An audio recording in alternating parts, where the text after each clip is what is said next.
Y seguimos en el Catalagua, pasan 27 minutos de las 11 de la noche y si les parece vamos a hablar de educación.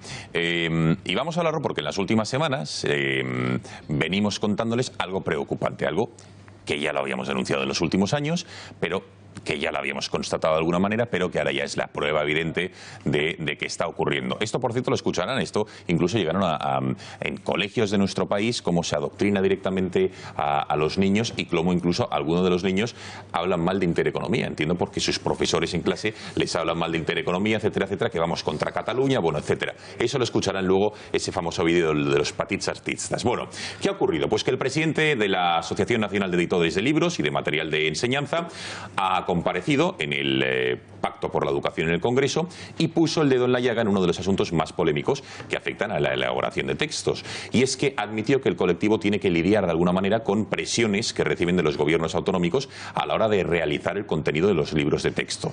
Ya saben a qué tipo de presiones nos referimos.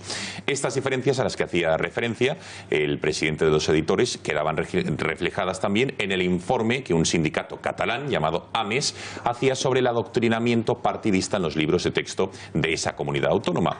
En las conclusiones del documento se afirmaba que los libros de texto se ensalza en exceso las diferencias entre los catalanes y se manipula y adoctrina directamente, y lo decía un sindicato de enseñanza en los libros. Vamos a recordar qué es lo que se decía ese informe de AMES al respecto de la enseñanza en Cataluña, con ejemplos concretos de extractos de libros que en este curso, en sexto de primaria y en otros cursos en geografía y en historia. Lo vemos. Una vez más, el Pacto por la Educación en el Congreso ha puesto el dedo en la llaga en uno de los asuntos más polémicos que afectan a la elaboración de los libros de texto. Según el presidente de la Asociación Nacional de Editores de Libros y Material de Enseñanza, José Moyano, este colectivo tiene que lidiar a diario con las presiones que reciben a la hora de ajustar los contenidos a los decretos autonómicos sobre esta materia y que varían especialmente dependiendo de quién esté en ese momento en el gobierno.